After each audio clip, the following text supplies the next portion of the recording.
తమిళనాడు రాజకీయాలు ఇప్పటికీ అంటే టీవీకే పార్టీ అధినేత విజయ్ గారు ప్రమాణ స్వీకారం చేసినా కూడా ఏదో ఒక అంశానికి సంబంధించి తెర మీద చర్చ నడుస్తూనే ఉంది. ఈ నేపథ్యంలో సినిమా నేపథ్యం నుంచి మరొకసారి ఎంజీఆర్ తర్వాత విజయ్ నిలవడము, ఈ నేపథ్యంలో చాలామంది అంటే తమిళనాడులో సినిమాలు రాజకీయాలు విడదీయలేము, అక్కడ సినిమాల పరంగా ముందుకెళ్ళాలంటే ఏదో ఒక రాజకీయ పార్టీతో అంటగాగితే తప్పితే ముందుకెళ్ళలేము అన్న సిద్ధాంతము సాంప్రదాయము ఎన్నో ఏళ్ళుగా కంటిన్యూ అవుతూ వస్తుంది. ఈ నేపథ్యంలో చాలామంది అప్పుడున్న అధినేతలకు సపోర్ట్గా నిలవడము, వాళ్ళ వాయిస్ వినిపించడము, మీ వెంటే మేమున్నాము అంటూ అనేక రకాల మంది నటీనటులు తెర మీదకి రావడం జరిగింది.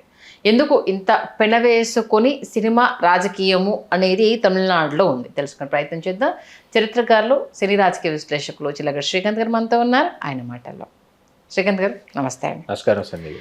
ఏంటంటే ఎంజీఆర్ గారి నుంచి స్టార్ట్ అయిందని అనాలా, లేకపోతే మొదటి నుంచి కూడా ఆ సిద్ధాంతము సినిమాలు రాజకీయాలు అని తమిళనాడులో విడదీయ రాకుండా పెనవేసుకొని ఉందా? ఖచ్చితంగా ఏదో ఒక పార్టీకి సపోర్ట్ చేసి తప్పితే మనగడ లేదు అనేది ఫిక్స్ అయిపోవడానికి కారణము ఎక్కడ బీజం పడిందా? అది ద్రవిడోద్యమ భావజాలం కావచ్చు, పెరియార్ ఈవి రామస్వామి నాయకర్ గారి వాదన పటిమ కావచ్చు, మీ కరుణానిధి గారు, ఎంజి రామచంద్రన్ గారు, శివాజీ గణేశన్ గారు, వీళ్ళందరూ డీకే ద్రవిడార్ ప్రజగం అంటారు పెరియార్ ఈవి రామస్వామి నాయకర్ గారి ఆ భావజాలంలో నుంచి, ఆ భావ పరంపరలో నుంచి ఆ తర్వాత అది డిఎంకేగా రూపాంతరం చెంది అందులో కొనసాగినటువంటి వాళ్ళే. శివాజీ గణేశన్ గారు ఆ తర్వాత వేరుపడి ఆయన కాంగ్రెస్లో ఆయన రాజ్యసభ సభ్యుడయ్యారు కాంగ్రెస్ పార్టీ ద్వారా ఒకసారి.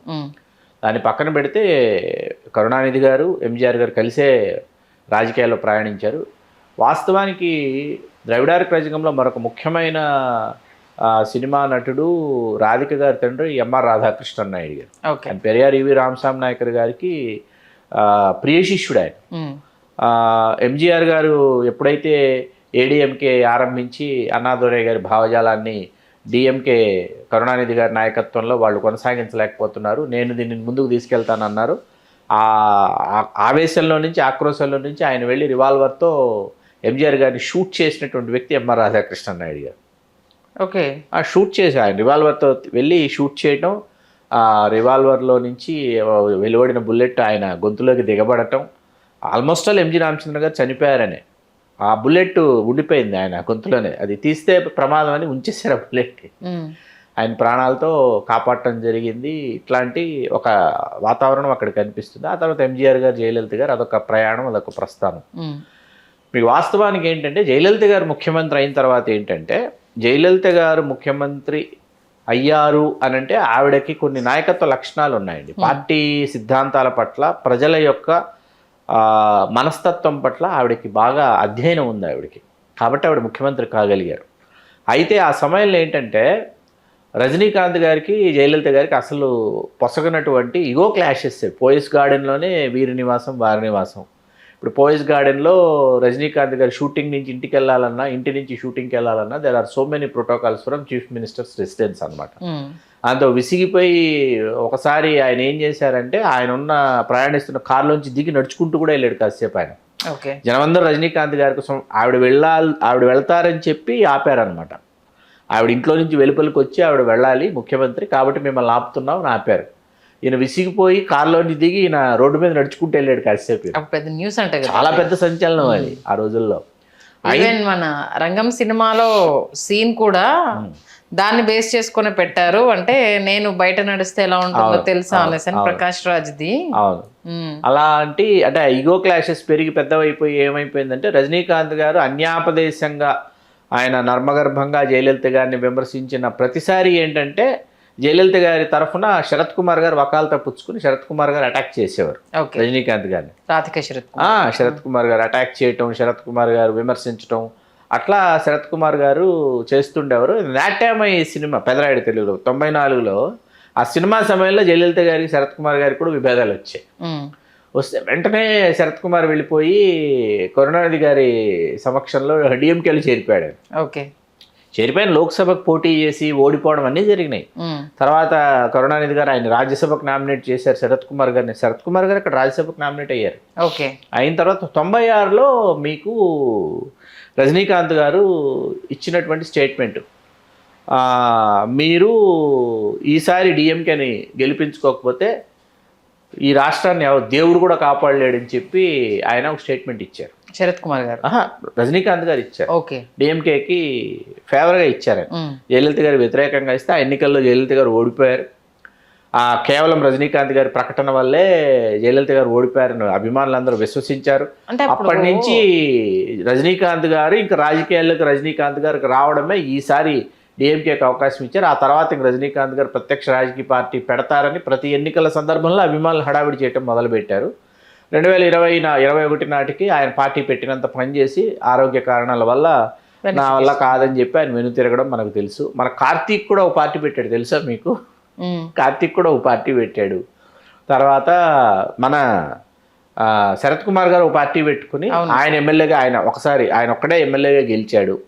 సరే, పక్కన పెడితే వాస్తవానికి విజయ్ రాక కంటే ముందు సినిమా నటుల నుంచి నిజంగా ప్రభావవంతమైన రాజకీయ పాత్ర పోషించింది మాత్రం డిఎండికే మన విజయకాంత్ గారు, కెప్టెన్ విజయకాంత్ గారే. ఆయన చాలా అద్భుతంగా చేశాడు. ఆయన ఒకడే మొదటిసారి గెలిచాడు. తర్వాత ఏఐడిఎంతో పొత్తు పెట్టుకున్నాడు, 40 స్థానాలు తీసుకున్నాడు. పొత్తులో భాగంగా 29 స్థానాల్లో గెలుపొందాడు. ఆయన తన ప్రయాణం ఆయన కొనసాగించాడు. కొంతమంది శాసనసభ్యులు ఆయనతో విభేదించారు. తర్వాత జయలలిత గారితో విభేదాలు వచ్చాయి. ఆయన పొత్తులో నుంచి వెలుపలికి వచ్చారు. ఇత్యాది విషయాలన్నీ ఆయన ప్రతిపక్ష నాయకుడిగా ఉన్నాడు. తర్వాత శాసనసభలో ఇది డిఎంకే కంటే ఎక్కువ స్థానాలు వచ్చాయి. డిఎండికే విజయకాంత్ గారికి వచ్చి ఆయన ప్రభావవంతమైన పాత్ర ఆయన పోషించాడు. కమల్ హాసన్ గారు కూడా పార్టీ పెట్టి 142 స్థానాల్లో పోటీ చేశాడు. ఆయనతో సహా ఓడిపోయారు, అది వేరే విషయం. వీళ్ళందరితో పాటు ఏంటంటే విజయ్ గారి టీవీకి ఎప్పుడైతే తమిళ వెట్రి కజగం ఏదైతే ఉందో ఆయన ప్రారంభించి ఆయన రాజకీయాల్లోకి వస్తున్నారంటే అందరూ అక్కడ తమిళ సినిమా పరిశ్రమలో ఉన్నటువంటి వాళ్ళందరూ కూడా ఏమనుకున్నారంటే అందరితో పాటు విజయ్ కూడా హడావిడి చేసి వెళ్ళిపోతాడని అనుకున్నారు తప్ప ఎంజి రామచంద్రన్ గారి లాగా ఇంత అనూహ్యమైనటువంటి విజయం సాధిస్తాడని అనుకోలేదు. ఖచ్చితంగా విజయ్ సాధించిన విజయాన్ని స్వాగతించాలి. ఎందుకంటే మనం గతంలో చాలాసార్లు చాలా విశ్లేషణలో చెప్పుకున్నాం, లేయర్స్లో వర్క్ చేశాడు అతను. ఆ వర్క్ చేసింది చాలా అండర్ కరెంట్గా వర్క్ చేశాడన్న విషయం వీళ్ళు గుర్తించాలి. ఆ లేయర్స్ ఏంటన్నది వీళ్ళు అర్థం చేసుకోవాలి ఫస్ట్. అది తెలుసుకోకుండా అధ్యయనం చేయకుండా విజయ్ కూడా మొన్న తన ప్రసంగంలో ఏంటంటే అతను 2 ముఖ్యమైన విషయాలు చెప్పాడు.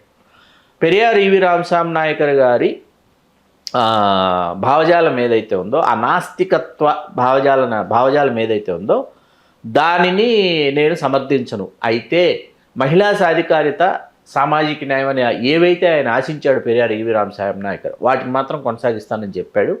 మొట్టమొదట దండ అతను గెలిచిన తర్వాత పెరియార్ ఈవి రామస్వామి నాయకర్ గారి విగ్రహానికి వేశాడు. విషయం మనం గుర్తుపెట్టుకోవాలి. తర్వాత మన అన్నాదురై గారు ఎప్పుడు ఒక విషయం చెప్తూ ఉండేవారు, ఒకటే దేవుడు ఒకటే జాతి అని చెప్తుండేవాడు. దాన్ని నేను పాటిస్తానని చెప్పాడు. అది ఆ రెండు మనం స్వాగతించదగ్గ విషయాలు. కాబట్టి విజయాన్ని కావచ్చు, లేకపోతే విజయ్ పరిపాలించేటటువంటి పద్ధతుల్ని కావచ్చు మనం తక్కువ అంచనా వేయటానికి వీలు లేదు. ఒక మోడర్న్ తమిళనాడుని, ఒక ఆధునిక తమిళనాడుని అతను అవతరించేలాగా అతను పరిపాలిస్తాడని మనం ఆశించవచ్చు సంజయ్ గారు. అంటే దాంతోపాటు ఇప్పుడు సినిమాల పరంగా అంటే జయలలిత గారు చాలామంది పెద్ద స్టార్స్ని ఇబ్బంది పెట్టారు. పర్మిషన్ల విషయం కావచ్చు, ఆవిడ దగ్గరికి వెళ్తే అపాయింట్మెంట్ ఇవ్వకపోవడం కావచ్చు, దాంట్లో మన విజయ్ గారు కూడా ఉన్నారు. బ్యాన్ చేయటమే కదండి అసలు. మీకు వడివేలుని ఎవరు సినిమాల్లోకి తీసుకోకూడదు అని చెప్పి ఆవిడ హుకుం జారీ చేసేస్తే మీకు కొన్ని సంవత్సరాల పాటు వడివేలు గారు కనిపించలేదు కదా. అవును, అట్లాంటివన్నీ ఉన్నాయి, లేకుండా లేదు. ఇప్పుడు అది మరి టైంలో కంటితెర పెట్టుకోవడం కమల్ హాసన్ గారు, అవును, ఒకసారి కాదు 2 సార్లు కాదు, విశ్వరూపం సినిమా దగ్గర నుంచి ఆయన చాలాసార్లు చాలా ఇబ్బందులు పడ్డాడు.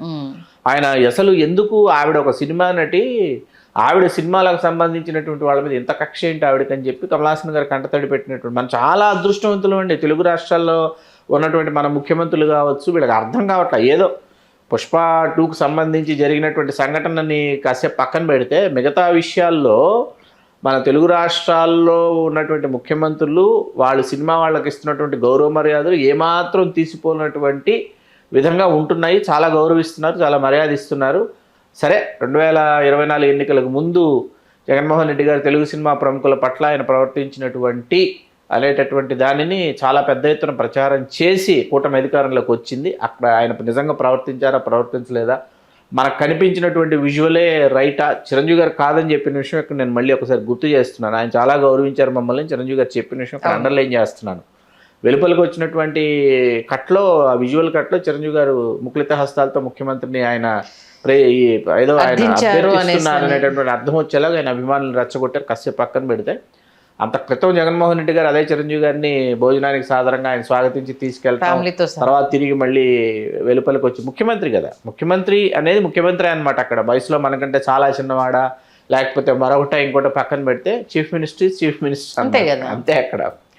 కాబట్టి సరే మనం కాసేపు మన తెలుగు రాష్ట్రాల రాజకీయాలని, మన సినిమా నటులతో రాజకీయ నాయకులకు ఉన్న సంబంధ బాంధవ్యాలను పక్కన పెడితే విజయ్ మాత్రం ఖచ్చితంగా అక్కడ ఒక ఆధునిక తమిళనాడు, సరికొత్త తమిళనాడుని మాత్రం అతను ఆవిష్కరిస్తాడు. ఓకే, సందేహం లేదు. సినిమా లోకానికి సంబంధించి విజయ్ స్టాండ్ ఎలా ఉంటుంది అనుకోవాలి, ఎందుకంటే గతంలో తను ఫేస్ చేసిన అనుభవాల దృష్ట్యా, అలాగే ఇప్పుడు నిర్మాతలు వర్సెస్ నటులు అన్నట్టుగా ఒక స్లాబ్ విధానాన్ని తీసుకురావాలి, రెమ్యునరేషన్ కాకుండా షేరింగ్ పర్సంటేజ్ అని దానికి సంబంధించి కూడా ఏదో కొత్త ఈక్వేషన్స్ ఏవో తీసుకొచ్చారు. మరి యాజ్ ఎ యాక్టర్గా సినిమా కష్టాలు ఆయనకు తెలుసు. ఇప్పుడు యాజ్ ఎ చీఫ్ మినిస్టర్గా, యాజ్ ఎ యాక్టర్గా 2 roles 2 dimensions అక్కడ ఉంటాయి. కాబట్టి ఈ ప్రశ్న మీరు ఎలా, ఇది ఈ ప్రశ్నకి సమాధానం ఏంటంటే, ఇది ఆయన బయట దేశాల్లో కూడా మార్కెట్ ఉన్నటువంటి హీరో. అవును, ఎవరు? విజయ్ గారు. బయట దేశాల్లో కూడా, అందుకే ఇళయదళపతి బిరుదు ఆయనకు వచ్చింది. భారతదేశం నుంచి మనం తీసుకుంటే భారతదేశంలో ప్రభాసు, తర్వాత రామ్ చరణ్, అల్లు అర్జున్, విజయ్, ఇట్లా మనకి వేళ్ల మీద లెక్క పెట్టగలిగిన వాళ్ళ సినిమాలు భారతదేశం అంతా కూడా అద్భుతంగా ప్రదర్శితమవుతాయి. మన కర్ణాటక నుంచి యష్ వీళ్ళందరి సినిమాలు మనం ఈగరిల్లి వెయిట్ చేస్తాం. వేళ దురంధర్తో ఒక్కసారిగా రణ్వీర్ కూడా తెర మీదకి వచ్చాడు. ఇట్లా కొంతమంది ఉన్నారు. ఈ విజయ్ గారికి, మనం ఇప్పుడు విజయ్ గారి గురించి మాట్లాడుకుంటున్నాం కాబట్టి విజయ్ గారి దగ్గరికి వచ్చేటప్పటికి ఏమవుతుందంటే, కనీ విని ఎరుగని రెమ్యూనరేషను మీకు తీసుకోవడం మొదలుపెట్టింది సౌత్ ఇండియాలో మొదట విజయ్ అనమాట. అవును, ఫస్ట్ ఎవరికి అవి నిజమా అసలు అబద్ధమా అర్థం కాలేదు ఆ ఫిగర్స్ చూసిన తర్వాత మిగతా మన హీరోలు, తెలుగు హీరోలు కావచ్చు, మరొకరు కావచ్చు, మన సినిమాల స్టామినా నేషనల్ వైడ్ ఎంత, ఇంటర్నేషనల్ వైడ్ ఎంత లెక్క వేసుకుని వాళ్ళు కూడా ఆ విధంగా షేరింగ్లోకి వచ్చారు. ఆ విధంగా వాళ్ళు దానిని రెమ్యూనరేషన్ కింద తీసుకుంటున్నారు. ఇప్పుడు దానిని ఒక్కసారిగా ఈ వ్యవస్థను మార్చేయాలంటే మాత్రం సాధ్యపడదు. Okay, highly impossible. ఎందుకంటే నీకు ఒక న్యాయం, మిగతా వాళ్ళకైతే ఒక న్యాయం అనేటటువంటిది ఒక చిన్న తిరుగుబాటు అయితే వస్తుంది. ఓకే, అంటే ఎలా బ్యాలెన్స్ చేస్తారు అది సీఎంగా? మిగతా అంటే తను అనుభవించిన వీటి నుంచి మిగతా యాక్టర్స్కి అలా ఉండకూడదు, ఆ ఇంపార్టెన్స్ తన దాంట్లో నుంచి వచ్చి ఇప్పుడు సీఎం అయ్యారు కాబట్టి డైరెక్టర్ ఆ రెమ్యూనరేషన్స్ విషయంలో చీఫ్ మినిస్టర్ ఏమి చేయలేరండి. ఏ చీఫ్ సినిమాకు సంబంధించి చేయలేరండి. సినిమాలకు సంబంధించి సంస్కరణలు అంటారు, అవి ఖచ్చితంగా అతనికి తెలుసుంటాయి కాబట్టి అతను చేయగలడు. రెమ్యూనరేషన్ కి సంబంధించి అది ప్రొడ్యూసర్ బిట్వీన్ డైరెక్టర్ ఉంటుంది అనమాట. ఎప్పుడు ఆ మార్కెట్ని బట్టే, మీ డిమాండ్ని బట్టే మీ మార్కెట్ అనమాట. డిమాండ్ అండ్ సప్లై మీకు ఇక్కడ. అంటే ఇప్పుడు అది సీఎంగా ఆయన దగ్గరికి ప్రపోజల్ వెళ్ళింది అనుకోండి, ఏంటి ఆయన పరిస్థితి? సినిమా టికెట్లకు సంబంధించి ఇప్పుడు గవర్నమెంట్ చేతిలోకి వెళ్ళిపోయింది, ఇది కంపల్సరీ అని అంటే మేము మీ ఇష్టానికి పెంచేసుకుంటామంటే కుదరదు అన్నది అక్కడికి రావడం జరిగింది. అదే ప్రపోజల్ ఇక్కడ రేపు రెమ్యునరేషన్స్ కానీ ఇది కానీ మాకు ఇదైపోతుంది, మీ దగ్గర నుంచి వెళ్ళి సినిమాటోగ్రఫీ మినిస్టర్ ఎలాగా ఉంటారు కాబట్టి కొంత మాకు ఫేవర్గా, లేకపోతే ఇరు వర్గాలకు ఫేవర్గా ఏదైనా సముచిత ఆలోచన చేయండి అనేసి అన్న ఒక ప్రపోజల్ వెళ్ళింది. ఇది పిల్లి మెడలో గంట ఎవరు కడతారనే అలాగే ఉంటుందండి. అది ఎందుకంటే అది ఎప్పటికీ తెగదు. ఇది మిమ్మల్ని ఎవడు రెమ్యూనరేషన్స్ పెంచమన్నాడు? ఇప్పుడు రెమ్యూనరేషన్స్ పెరగడం అనేది ఎక్కడ జరుగుతుంది, ఎందుకు జరుగుతుందంటే, మీకు ఖచ్చితంగా హీరో డేట్స్ నాకు కావాలి అనేటటువంటి డిమాండ్. నేను ఖచ్చితంగా 2-3 నిర్మాతలు ఉన్నారనుకుందాం, 2-3 నిర్మాతల్లో ఎవరో ఒకరు ఖచ్చితంగా నేను వెళ్ళిపోయి బెర్త్ కన్ఫర్మ్ చేసేసుకోవాలనేటటువంటి ఒక కాంపిటీషన్ దీంట్లో మోడ్లో ఏమవుతుందంటే, వెళ్ళిపోయి ఆ హీరో ఏ డైరెక్టర్తో చేద్దాం అనుకుంటున్నాడో ముందు వీళ్ళు గమనిస్తున్నారండి. మీరు చాలా క్లియర్గా చెప్తున్నా, దీనికి తెలుగు, తమిళం, హిందీ, కన్నడం ఏమి ఎక్కడ మీకు ఒక్క మలయాళ సినిమా పరిశ్రమే మినహాయింపు. మీకు చాలాసార్లు చెప్పా, ఒక్క మలయాళ సినిమా పరిశ్రమే మినహాయింపు. ఇక్కడ వీళ్ళ వరకు వీళ్ళు ఏం చేస్తున్నారంటే, ఏ హీరో ఏ డైరెక్షన్లో చేద్దాం అనుకుంటున్నాడు అనే విషయం ముందుగా పసిగడుతున్నారు. 1, 2, 3 నిర్మాతలు అనుకుందాం. వీళ్ళు వెంటనే వెళ్ళి చేస్తున్నది ఏంటంటే, డైరెక్టర్ దగ్గరకు వెళ్ళిపోయి డైరెక్టర్ని లాక్ చేస్తున్నారు. డైరెక్టర్ని ఏ విధంగా లాక్ చేస్తున్నారు? అప్పటిదాకా డైరెక్టరు చూడనటువంటి తీసుకోనటువంటి రెమ్యూనరేషన్ కోట్ చేసి డైరెక్టర్ని లాక్ చేస్తున్నారు. డైరెక్టర్ని లాక్ చేసిన తర్వాత అప్పుడు హీరో దగ్గరకు వచ్చి డైరెక్టర్ డేట్స్ తీసుకున్నాము, డైరెక్టర్ దగ్గర ఈ కథ ఉందో ఆ కథ ఉందో ఆ కథ ఉంది ఈ కథ ఉందో అని వినిపిస్తారు. ఈయన ఏ కథ చెయ్యాలనుకుంటున్నాడో ఈయన డైరెక్టర్ చెప్పిన తర్వాత డైరెక్టర్ ఆ కథ మీద కూర్చోవడం మొదలుపెట్టిన తర్వాత అప్పుడు హీరోని నిర్మాత లాక్ చేస్తున్నాడు. ఇదంతా ఏంటంటే ఇది ఒక వలయం అనమాట. ఈ వలయంలో ఏమైపోతుంది, కనీ విని ఎరుగిన విధంగా బడ్జెట్ మీకు పెరిగిపోతుంది. హీరో ఇంత తీసుకుంటున్నాడు కాబట్టి, డైరెక్టర్కి అంత ఇస్తున్నారు కాబట్టి హీరోయిన్కి ఎంత ఇవ్వాలి, మ్యూజిక్ డైరెక్టర్కి అంత ఇవ్వాలి, ఈ లెక్కలన్నీ మీకు వచ్చేస్తాయి. వచ్చిన తర్వాత నంబర్ ఆఫ్ డేస్ విఎఫ్ఎక్స్ వాళ్ళ దయాదాక్షిణ్యాల మీద ఆధారపడి అది 6 నెలల్లో పూర్తవుతుందా 9 నెలల్లో పూర్తవుతుందా సంవత్సరంన్నర అవుతుందా అన్నది గాడ్ ఓన్లీ నోస్. ఇవంతా అయిపోయిన తర్వాత ఇప్పుడు ఇక్కడ వీళ్ళు ఎవరి మీద ఆధారపడాలి, దేని మీద ఆధారపడాలి, టికెట్ రేట్ల పెంపు, అభిమానుల యొక్క వాళ్ళ యొక్క అభిమానం అనేటటువంటి 1, 2, 3 రోజులు శుక్ర శని ఆది, ఇవాళ ముందు రోజు వేసేస్తున్నాం, శుక్రవారం విడుదల అంటే గురువారం నుంచే మొదలు పెట్టేస్తున్నాం కాబట్టి 4 రోజులు, గురు శుక్ర శని ఆదివారం రాత్రితో ఈ మొత్తం వ్యవహారం అయిపోయినా మీకు వారం రోజులు 10 రోజులు 15 రోజులు కూడా టికెట్ రేట్లు పెంపు కొనసాగుతుంది. తెలుసా మీకు? మీకు వారం రోజుల వరకు ఒక రేటు ఉంటుంది, వారం రోజుల తర్వాత 10 రోజుల వరకు ఒక రేటు ఉంటుంది, 10 రోజుల తర్వాత 15 రోజుల వరకు ఒక రేటు ఉంటుంది, 15 రోజుల తర్వాత మీకు నార్మల్ రేట్స్కి వస్తున్నాయి. మీకు ఇక్కడ గుర్తు చేయాల్సిన విషయం, పుష్ప 2 మీకు ఏదైతే డిలీటెడ్ వెర్షన్ ఉంది కదా, ఆ డాట్స్ అన్ని కనెక్ట్ చేస్తా మీకు ఆ తర్వాత మీకు ఇంక్లూడ్ చేశారు. పుష్ప 2లో ఇంక్లూడ్ చేసిన తర్వాత వాళ్ళు చాలా తెలివితేటలతో చేసినటువంటి పని ఏంటంటే ఎక్కడా టికెట్ రేట్స్ హైక్ చేయకూడదు, నార్మల్ రేట్స్ ఏవైతే ఉన్నాయో నార్మల్ రేట్స్కి సేల్ చేయాలనేటటువంటి నియమం పెట్టుకునేటప్పటికీ అక్కడి నుంచి మళ్ళీ విపరీతంగా రెవెన్యూ పెరిగింది. ఎందుకు? నార్మల్ రేట్స్ కాబట్టి సామాన్యుడు కూడా మీకు లోపలికి వచ్చాడండి. ఏది అసలు సినిమా టికెట్ ఎఫర్ట్ చేయలేనటువంటి ఫ్యామిలీస్ కూడా సినిమా టికెట్లని ఫ్యామిలీలతో కదిలి వచ్చి పుష్ప 2 చూశారు. దీనికి నేను సాక్ష్యం, మెయిన్ థియేటర్లో సంధ్య దగ్గర నేను సాక్ష్యం అండి దీనికి. అంటే ఏ సెక్షన్స్ వచ్చి సినిమా చూస్తున్నాయి అంటే ఏంటి, కేవలం నార్మల్ రేట్స్ ఉన్నాయి, సినిమాని అదనంగా పక్కన పెట్టినటువంటి సన్నివేశాలు జోడిస్తే ప్రేక్షకుల నుంచి ఎటువంటి ప్రతిస్పందన వస్తుందో తెలుసుకోవడానికి నేను వెళ్ళా. మెయిన్ థియేటర్కి వెళ్ళి నేను చూశాను అనమాట. చూశాను కాబట్టి చెప్పగలుగుతా ఉన్నాను నేను. అట్లా ఇది ఒక వలయం అండి. ఈ వలయంలో మీకు ఈ వలయంలో నుంచి పవన్ కళ్యాణ్ గారు ఉప ముఖ్యమంత్రి అయిన ఆయన తప్పించుకోలేరు, రేపు మహేష్ బాబు గారైనా తప్పించుకోలేరు, రేపు విడుదలయ్యే పెద్ది తప్పించుకోలేడు, రామ్ చరణ్ రాబోయే రోజుల్లో అల్లు అర్జున్ తప్పించుకోలేడు, తారక్ తప్పించుకోలేడు, పైగా తారక్ను ప్రశాంత్ నీల్ చేయబోతున్న సినిమా, ప్రభాస్ గారు ఎవ్వరు తప్పించుకోలేరండి దీనిలో నుంచి. ఎందుకు? వాళ్ళు ఇదిగో మేమెంత ఈ సినిమాకి ఇంత తీసుకున్నాం అని ఘనాతిఘనంగా వాళ్ళు ప్రకటించుకోవడానికి. మీకు అర్థమవుతుంది కదా ఈ స్థాయిలో నేనున్నానని చెప్పుకోవడానికి. మన ఆ సినిమా ఏంటి, ఆపద్బాంధవుడి దగ్గర నుంచి చిరంజీవి గారికి 1,25,00,000 ఆపద్బాంధవుడు, 85 లక్షలు గరానమూడు, 1,25,00,000 ఎప్పుడు ఆపద్బాంధవుడు. ఎప్పటిదాకా అని అడగాలి మీరు చిరంజీవి గారు. ఈ 1.5 crore ఆల్మోస్ట్ ఆల్ ఇంద్ర వరకు అంతే. అన్ని సినిమాలకి 1.5. నైజాంలో బాగా కనీవిని ఎరుగిన లాభాలు వస్తే అది కూడా గీతా ఫిల్మ్ డిస్ట్రిబ్యూషన్లో సినిమా ఉంటే అందులో ఏదైనా ఎంతో కొంత ఇదిగో ఈ లాభాల్లో నుంచి కనీవిని ఎరుగిన విధంగా లాభాలు వచ్చాయి కాబట్టి మీకు ఇస్తామని అనుకుంటే అప్పుడు చిరంజీవి గారికి అదనంగా ఏదైనా ముట్టేది తప్ప అక్కడి నుంచి అక్కడ దాకా అంతే. ఆ తర్వాత ఠాగూర్ నుంచే పెరిగింది.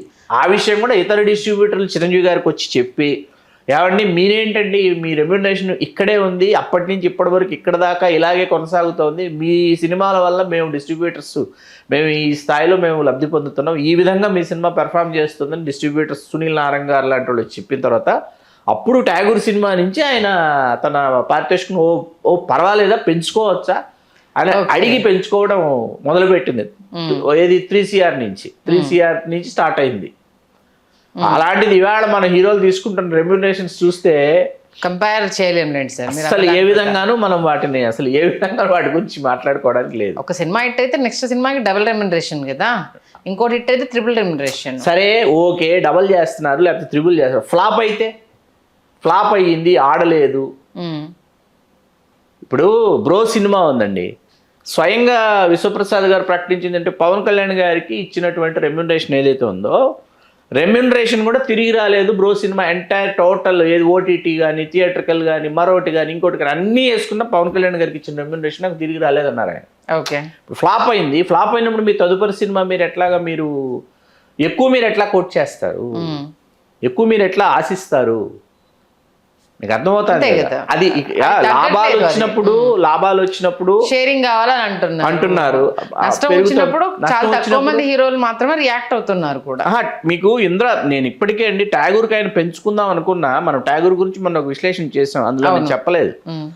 ట్యాగూర్కి పెంచుకుందామని అనుకున్నప్పటికీ మీకు ట్యాగూర్ 35 కోట్లు చేసిందండి. 25 కోట్ల పైచిలకు 30 కోట్ల వరకు అన్నీ కలిపి చేసింది ఇంద్రా చేసింది. 175 రోజులు నెంబర్ ఆఫ్ స్టేషన్స్ ఆడింది కాబట్టి. అప్పుడు మీకు ఏమైందంటే ఇంద్రా తాలూకు రెవెన్యూ చూసి చిరంజీవి గారు ఏ స్థాయిలో ఆయన రెమ్యూనరేషన్ పెంచుకోవాలి, ట్యాగూర్కి పెంచుకోలేదు ఆయన. ఓకే, వినాయక్ గారిని పిలిచి లేకపోతే ఆయనే నిర్మాణ భాగస్వామ్యంలో ఉన్నారు కాబట్టి ఆయన ఏం చేశారంటే ఈచ్ అండ్ ఎవ్రీ ఇది బడ్జెట్లోనే ప్లాన్ చేశారు చిరంజీవి గారు. ఈ బడ్జెట్లోనే ఇలాగే ఉండాలి, ఇలాగే చెయ్యాలి. తర్వాత ఆ బడ్జెట్లో చేయడమే కాకుండా ఇంద్రా ఇంత చేసింది కాబట్టి ట్యాగూర్ని కనీ విని ఎరిగిన విధంగా హైక్ చేసి అమ్మకూడదు అనేటటువంటి నిర్ణయం తీసుకొని చాలా నామినల్గా ట్యాగూర్ని సేల్ చేశారు. అందుకే కదా సార్, ఇప్పుడు అంత నామినల్గా సేల్ చేశారు కాబట్టి అన్ని సెంటర్స్లో అన్ని 100 days కావచ్చు, అంత హిట్ టాక్ కావచ్చు వచ్చింది. తమిళనాడులో ఆ దిశగా ఏమన్నా హైప్ చేయకుండా లెవెల్లోనే ఉంచే సంస్కరణలు జరిగే అవకాశం ఉందా? జరగాలని ఆశిద్దాం. ఓకే, మంచి విశ్లేషణ అందించారు. ధన్యవాదాలు శ్రీకాంత్. ధన్యవాదాలు అండి. హలో, తెలుగు రాజ్యం ఛానల్ చూస్తున్నారా? సామాజిక రాజకీయ జీవన చిత్రణే తెలుగు రాజ్యం. అతిశయోక్తులు అసత్యాలు ఉండవు. రాజకీయ కోణం కాదు, ప్రజా కోణమే కొలబద్ద. తెలుగు రాజ్యం వీక్షణ మీ ఉత్తమ అభిరుచికి నిదర్శనం.